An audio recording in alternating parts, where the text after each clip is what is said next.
Hopefully these creative differences won't get in the way of our relationship. Okay. Okay.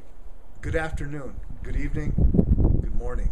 Hey, I'm going to share with you from Res Ramblings an irony about something as we had a day off in the hills, a beautiful drive through the sacred Pahasapa. And I want to share with you an irony about what you're seeing right now. So stay tuned and get your popcorn, get your drink, get your Coke, whatever you drink, and come back for Res Ramblings. Okay, down. Mm-hmm. Okay, we're standing here at the Mount Rushmore National Museum, and what you have before you can point out, is George Washington, Andrew Jackson, Teddy Roosevelt, and Abraham Lincoln.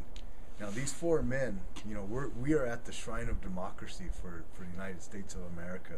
Now, don't get me wrong, I sometimes feel like I'm a great American, and I want to be a great American, but when I think of the Black Hills and where we are, we're going to pan it later on, but you're going to see what they see, what these stone faces see, and they see the beautiful Black Hills and the Badlands that drop. And basically what I want to share with you is George Washington.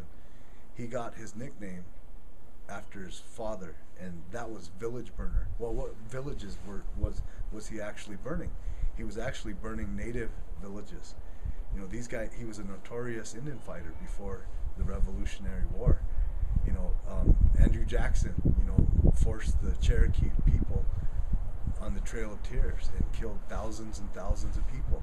Another great Indian destroyer. Teddy Roosevelt, was a great war veteran, but what's interesting is that he wanted to stomp out the reservations. He didn't think that we could go anywhere above an industrial education, meaning we should just be plumbers and carpenters and ranchers and farmers and things like that, but we should never go on to higher education, in the physics and theology and philosophy and all those types of great education, majors and even minors. But he only thought that we should stay at a certain level, and he really didn't think much of Native Americans. And now, we're talking about Abraham Lincoln, killing 38 Dakota people and promising the Minnesota government that he would wipe out all the Sioux Indians and kick them out of the state. And why? Because the Dakota people were starving. The government owed them approximately $1.5 million, and they needed to eat. And so there was a revolt, and then when it was put down, there were 300 people that were sentenced to death. But because Abraham Lincoln did not want to upset the European countries, because at that time the war was going to start, he decided that he wouldn't do that because he didn't want the European countries to join with the South. And so he said that they would kill 39 Dakota warriors, men. And what happened is they stayed one execution, and then Abraham Lincoln, the signer of the Emancipation Proclamation to free slaves, he with the same pen, maybe he signed the death warrants of 38 Dakota men, or 39, but then one was stayed, so one got off, and it was the largest mass execution in the United States history. And these four men, you can pan up there, these four men are some of the greatest. These four men are some of the greatest threats that Native American ever saw. And you can come down.